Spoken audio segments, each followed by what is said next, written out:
My guest today is Bobi Wine. He's a member of the Ugandan parliament. He's the leader of the National Unity Platform political party, a former presidential candidate, and an incredible musician. Bobi, thank you so much for making the time. We are humbled and honored to have you on the show. Thank you very much for having me. I'm really glad to be here.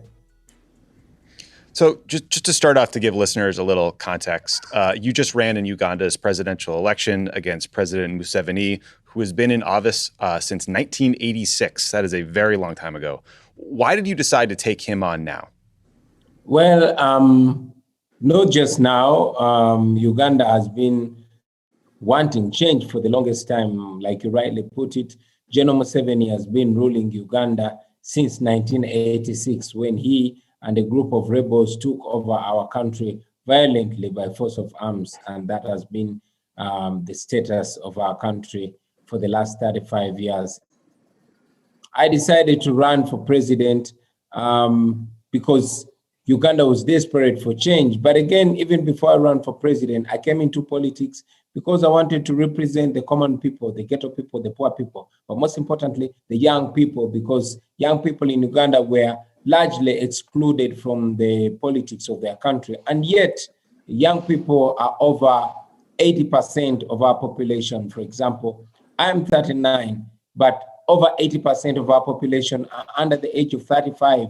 So young people were largely disconnected, and I did not want to just inspire them through the music.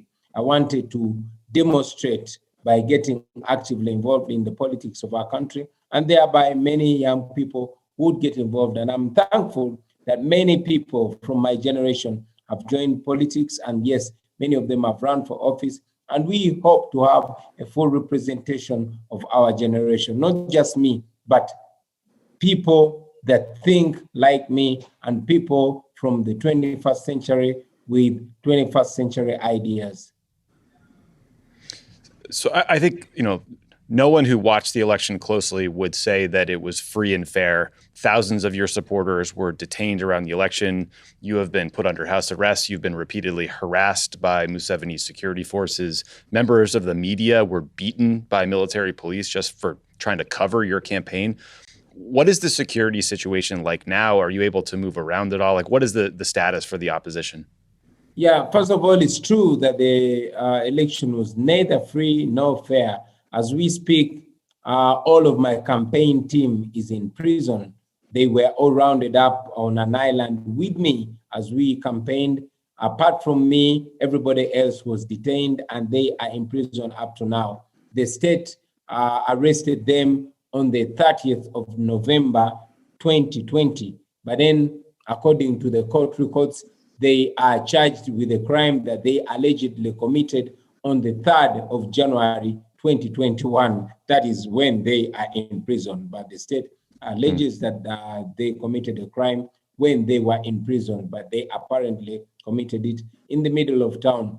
Many other of our supporters and leaders are on the run. Many are missing. More than 3,000 of our supporters are in jails across the country, and over 240 are actually missing. Those ones were abducted. So that is the status of our team, but the entire country is in fear. Abductions and kidnaps, state-inspired abductions and kidnaps are ongoing. Just the other day, General Museveni, the current president of Uganda, came on national TV and confessed that he indeed was the one that ordered for the murder of Ugandans. Remember, on the 18th and 19th of November, more than 100 Ugandans were shot and killed by police and the military, although General Museveni admitted that it was only 54 people that was killed.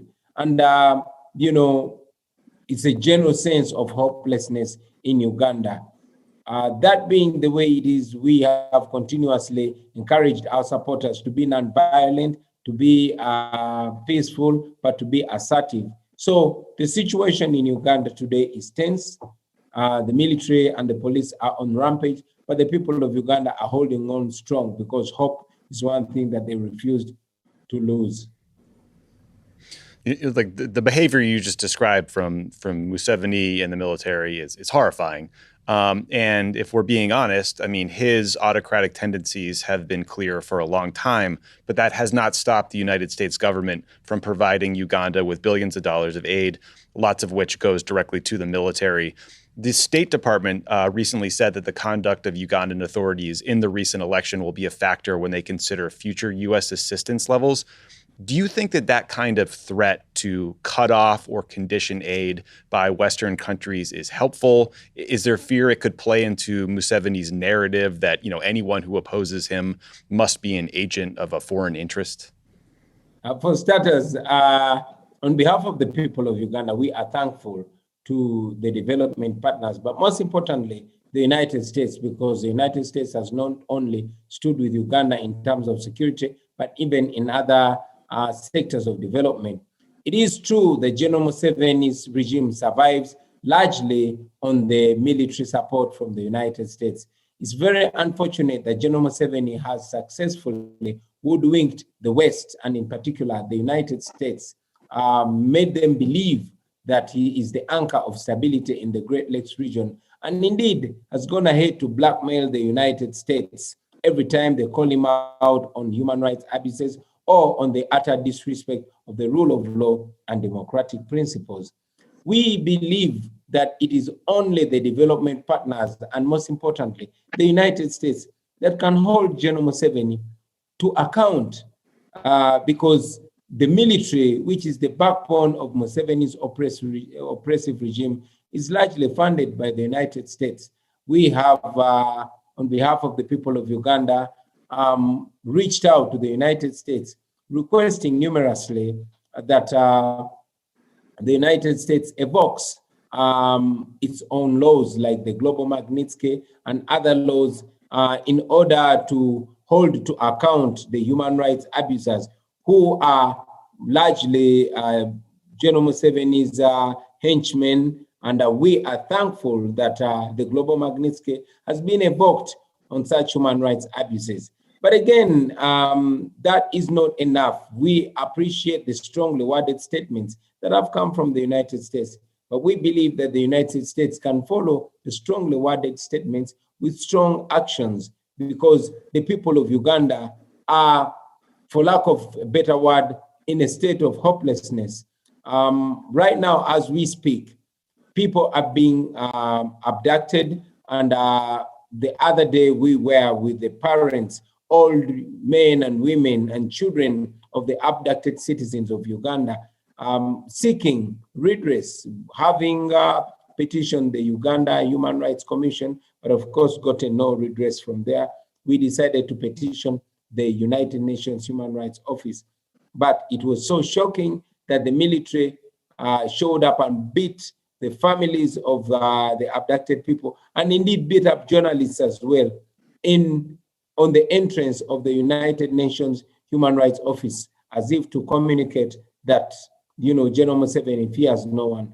We strongly believe that if the United States reviews its cooperation with Uganda, but most importantly, makes the respect for human rights, observing the rule of law and respect for democracy, if that is made, if those are made preconditions of cooperation with Uganda, then we strongly believe that General Museveni will be reminded that he is also accountable to all the statutes that we are signatory to. For example, the International Observation of Human Rights. So yes, we are, hopeful that if the United States holds back its military and other kinds of cooperation and assistance to Uganda and makes preconditions for human rights and the rule of law, we strongly believe that would be, a positive step in the right direction. Well, I personally hope that, the Biden administration listens to your words here and takes action to back up those words. Relatedly, there's a lot of well-meaning people in the United States who hear about injustices in other countries and want to do something to help, right? In recent years, you've seen major social media campaigns around Joseph Kony, for example, or the effort to rescue young girls who were kidnapped in Nigeria.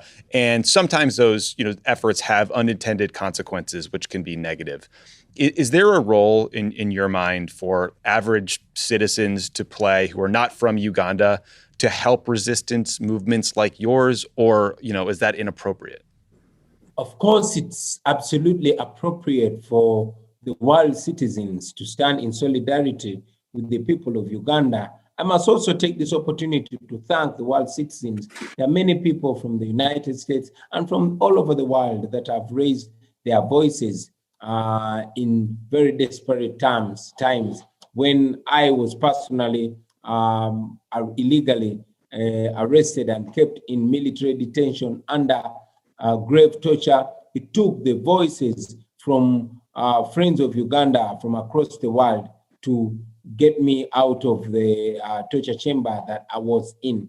And yes, even recently in November, when very many people were shot and murdered, it took the voices of the people of the world to raise awareness about our plight. Many times, the internet is cut off here in Uganda. Whenever there are grave human rights abuses, the General Museveni doesn't want the world to see, the internet is cut off. But because we have friends of Uganda that are always following up, they always raise an alarm, and it is the international attention that has kept some of us alive. So we know that it's a very, very important lifeline for us, and we encourage all friends of Uganda in the United States and all over the world to continuously raise their voices.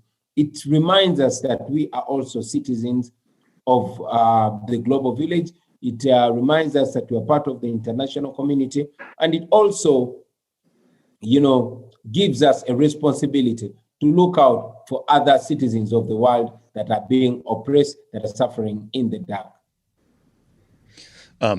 Last question for you. So, this week you announced that you're withdrawing your court case to challenge the presidential election results because the courts just aren't independent. These are judges who work for Museveni.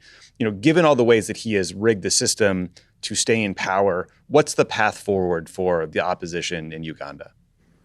Thank you. I'm glad that you are aware that we are withdrawing from the Supreme Court of Uganda, because it is clearly biased. I want to reiterate the reasons why we withdrew from the Supreme Court of Uganda. Number one is that the Chief Justice of Uganda is Museveni's previous lawyer. He was Museveni's lawyer in the previous presidential election petition, and he was defending Museveni.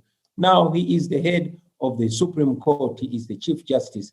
And not only that, but just days after we handed in our petition in the Supreme Court of Uganda, the Chief Justice invited General Museveni for a function, and he, in his own words, asserted that General Museveni would still be president next year, which we believe was a sign of double standards. And since then, the Chief Justice and many other justices from the Supreme Court have met Museveni 3 times publicly and numerous times secretly. And indeed, on one of the meetings, General Museveni promised that he would meet the justices of the Supreme Court privately. We don't know what transpired in their secret meeting, but we know that in one of the public meetings, the Chief Justice presented a budget of some of the things that he wanted done by General Museveni. Now, while all this is going,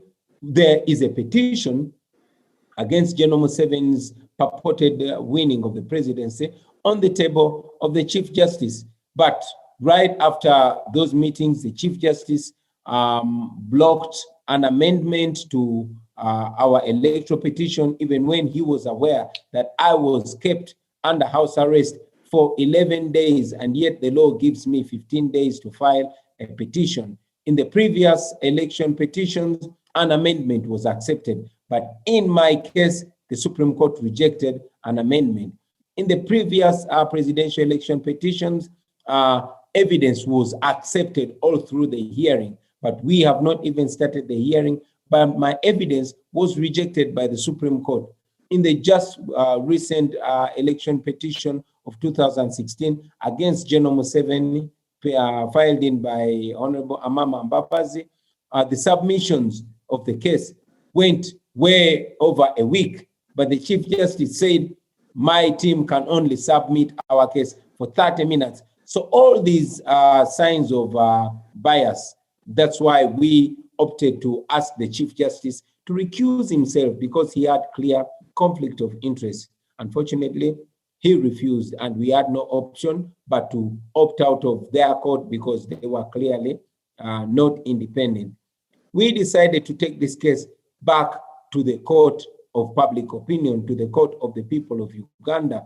And I must say that now, like we've been saying in the past, the people of Uganda are going to have the last word in the destiny of their country. We are going to call upon the people, and the people of Uganda are going to have to take it upon themselves. Of course, I have been categorical calling upon the people of Uganda to be law-abiding and to be non-violent. We don't believe in violence whatsoever. I've reminded the people of Uganda that in 1980, when the Supreme Court was behaving in a similar way like the court is behaving, when the former president, Apollo Milton Obote, rigged the election, General Museveni went to the courts, but he abandoned the case and went and waged a war that consumed over 500,000 people. We don't believe in violence, and we are not going to use violence. We are not going to go to war. We are going to call upon the people of Uganda, and it is within our law for the people to protest for a right.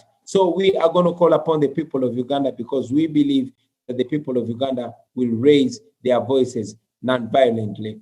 We really hope that the world will stand with us because General Museveni is the kind of person that believes so strongly in violence. And we know that he has always responded to everything with violence. Even if we are to protest from our bedrooms, General Museveni is expected to mount tanks and lethal force against the people of Uganda. So we hope the world will not close its eyes on the people of Uganda because we are on the road to achieving our democracy non-violently. And we look forward to see the world standing with us. Well, we are humbled and inspired by your fight for justice and free and fair elections in Uganda. I promise we'll keep watching this story, and I'm incredibly grateful to you for giving us the time today. Thank you. Thank you very much for having me.